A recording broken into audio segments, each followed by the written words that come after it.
I grabbed some styrofoam, flowers, greenery, and eggs. What we're going to do first is break down our greenery. We have this really pretty button fern. Now we can start inserting these into our styrofoam. So we can also work in hot glue at this point. However, if you work in about 1/2 inch to 1 inch of stem length, now it's time to work these in. We're going to do the same thing we did with that greenery. I love repurposing leftover pieces, so we have some tulips, some daffodils, and some lavenders that we used in another project, and all we have to do is stick those in, and this is going to be the perfect accent. Now I have some Easter eggs that we picked up last year on clearance. So choose the colors you like. We're going to start with the pink and the purple, and we're going to have a few yellow as well. We're going to add a little bit of hot glue to either side and attach the two colors together. So we worked in the purple, followed by the pink. Now we're going to come back in with another purple, and another pink, and another purple, and our last egg, which is the pink. And the last egg, we're going to add a yellow one right in the middle, and we've created a daisy. So now let's do the same thing to another daisy, and we can work them into the swag. Now we'll do the same thing with orange and blue. And then right in the middle, we'll do the yellow one again. Now it's time to attach those Easter egg daisies that we've just created. We're going to take a piece of wire, snip it off. We'll place that wire through the eggs, and we can poke that right into the styrofoam. So now let's attach it to the styrofoam. Now we're going to take our Easter egg daisy and just poke that wire right into the styrofoam wherever you want it to be placed. And we'll do the same thing to the other one, just poke the wires in. So now this is how it's going to be placed on top of our door. So we're going to take these 3 adorable little bunnies and just poke them in right on the top. And you'll see these right over the door. I just attached it to 2 command strips, and with it being lightweight, this will hold great. And I absolutely love it. It was so easy to put together and so budget friendly. We only spent a couple of dollars. Flowers that you have on hand, greenery that you have on hand, and any Easter eggs from past years you can put into this project. I found these cute little Easter eggs at the dollar store and have some fun ideas to use these around the house this Easter. I've gone ahead and put a whole bunch of the eggs together, and for my first project, I'm going to use this glass cookie jar. I'm also going to grab an old vase that I had that was just about the same height as the jar. It's time to start putting in a few eggs into the cookie jar. I don't want to put too many in to start with because I want to make sure that I can get the vase down into the bottom of the jar. Now that I've put a few eggs in, I'm going to put the vase right down into the middle. I'm going to keep popping in eggs now until the cookie jar is full. I love how cute this cookie jar is with the eggs and flowers. It's the perfect centerpiece for Easter dinner. For my next egg project, I'm going to use some of the same eggs and this yellow cotton twine that I had. The eggs I found have holes in both ends, so they're perfect for slipping the string through. I find it easiest to pop open the egg, put the string through one end, put it through the other end, and then close up the egg. I'm going to keep adding eggs until I have it as long as I want it.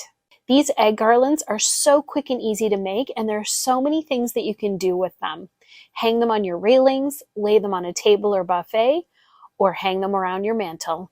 For my third Easter egg project, I've grabbed a coat hanger and I'm going to bend it into the shape of an egg. It doesn't have to be perfect because I won't see all of the little bends anyways. Now that I have the coat hanger in the egg shape, I'm going to paint the top part white. With the top done, it's time to start adding the plastic eggs. I'm just going to add some hot glue to the hanger and hold the eggs in place. I like to put them going in all different directions as I stick them on. To fill in all the little gaps around the eggs, I'm going to add some of this Spanish moss. I'm just going to grab little clumps, add a dab of hot glue, and then pop it in between all the eggs. I can also pop it behind them as well so that it sticks out on the sides. The final thing I have to do to finish my egg wreath is attach a bow. I'm going to use a piece of this cheery yellow ribbon, wrap it around the top of the hanger, and just tie it in a nice bow.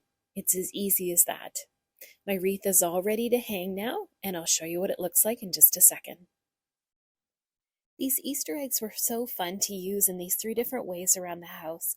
They certainly make things look brighter and cheerier for Easter. Grab some green mesh ribbon from your local dollar store and buy some inexpensive bunches of faux spring tulips. Take any outdoor planter that you might have and fill it with dirt. This could be a round or square planter. Take any lantern that has a base slightly smaller than your outdoor planter and set it on top of the dirt. Take a bunch of spring tulips, I love pink, spread them out a little bit and stick them into the dirt between the lantern and the planter's edge. Fill in with tulips on all sides of the lantern. Now take the green mesh ribbon and create several loops that are about 3 to 4 inches tall. Bunch the loops at the bottom and wrap them with a rubber band. Mesh ribbon can be cumbersome to work with because it likes to stick to itself. So I try to go with just 3 loops per bunch. Once the bottom is secure, fan out the loops so they're full of volume. Tuck these mesh ribbon bunches in between the tulips and the planter edge to create the look of grass underneath the tulips. Continue to tuck in the grass all the way around the planter. Add a whimsical bow around the top of your planter. Try using a color that coordinates with your tulips. Now, find something fun to put into your lantern. It could be a pot of flowers, a garden sculpture, or, as in my case, a pair of rubber rain boots. If your decor item allows, tuck in some more mesh ribbon grass bunches and let it peek out. Add any other spring or garden-themed items to your lantern. I couldn't help but add a small watering can that I just hooked onto the side of the lantern. It looks like it's watering my tulips. Set your new display outside by your door and let the world know that spring has arrived. I'm going to take my moss like this and I am going to turn it over. And then what I'm going to do is I'm going to take my wood letter and cut out an amount that would go, would cover this. And this is kind of a messy project. This moss does tend to shed. And I'll give you some tips later how to keep it from shedding. And what I'm going to do is I want to turn this so that it is backwards on here. I'm going to take my hot glue and put it all over the front of, put a generous amount, like so, and then put it right down on your moss and press down. And now I'm going to take and cut little slits here on the edge, the corner. I can cut that off and save these pieces. You never know when you might need just a little bit to cover a spot. But we're gonna go and cut this every 1/2 to 3/4 inches around our letter. And keep cutting all the way around, and then we're gonna go on and glue these. So what we're going to do now is just take our hot glue gun and we're gonna put the glue right here and fold those pieces over, just like that. And they may overlap in places where you have curves, but that's okay. Just in that case, put it on the moss backing. I'm going to come back and do this piece after I've done more of these. Anywhere that there's a little corner like that, see? Because you want to make sure that you get it down. So I'm going to keep going all the way around here and show you what we have when we're finished. And here we have our first letter. Should look something like this on the back. And we have a nice mossy letter on the front.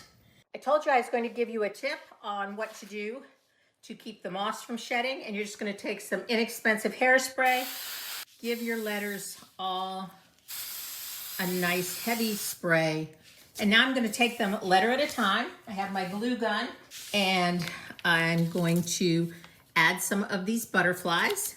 I don't want to get the hot glue on their wings because it's a very thin plastic. They may melt, so I'm going to put it on their body, which is a little heavier duty plastic. And I'm just going to add these wherever I feel like it. Maybe a pink one right here. I don't want to cover up the letters too much because I want you to be able to see. So I'm just going to put those two on my S.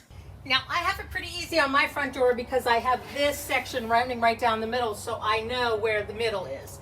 Way up here, I have part of a command hook that I hang wreaths on, but we're going to start there, and I'm going to go and pull that paper right off of there. So that's my command on the back of my S, and I'm going to start with it covering up. Next is my P, and I'm going to attach it right to my door knocker. Probably a little closer together than I would prefer, but that's where that one's going. Just press those tight against your door. Now it doesn't just look like spring, it actually says spring.